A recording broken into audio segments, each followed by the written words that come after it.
3. Hey, what's up guys? How y'all doing today? I want to thank y'all for tuning in to another training session with Fitness is Limitless. Today we're going to go ahead and show you guys yet again another basic movement that you should be able to do on a daily basis.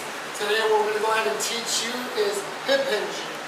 Hip hinging. I wonder if people are wondering, what does that mean?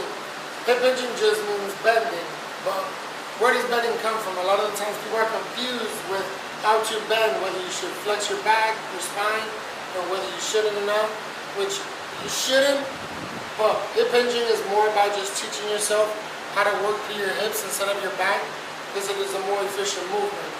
Yet again, the way hinging works is hinging from the hips. Pretty simple. Allowing the knees and just bending forward. As you can see, I maintain integrity of my spine straight. A lot of the times people bend and they're like this. Even if they bend like this. This is incorrect in the sense of you don't want to place extra stress on your disc through bending and flexing your spine in that manner. That's why hinging through your hips is a more efficient way of bending. Because like I said yet again, a lot of people have a misinterpretation of how to bend and how does bending really work and where it should come from. So yet again, as you saw me perform the bending through my hips, you just basically, like I said, unlock and through here. If you cannot do this by yourself, maybe you struggle, sometimes due to posterior chain weakness, back weakness on the hamstrings, the lumbar, little things like that, they affect bending pattern on certain people. Sometimes, like I said, you may not have the strength in the hamstrings and the length to perform the movement without compensating over a certain period. So the best way to, in case you have that issue, is go ahead and use a stick.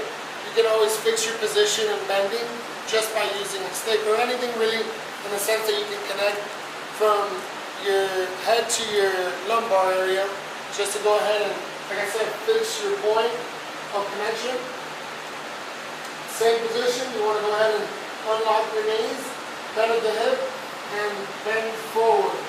A lot of times when bending and hip hinging, people get confused with squatting. They think squatting is hip hinging, but they're two different movements, I like to say.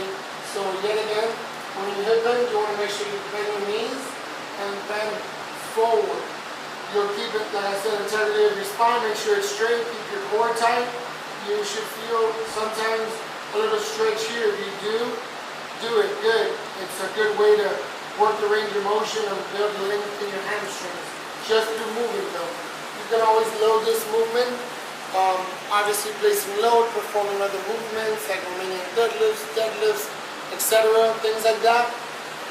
And that's just the basic way of bending and how it should be performed to make sure you don't have any issues usually in your lower back, or people that have bulging disc, have herniated disc, little things like that.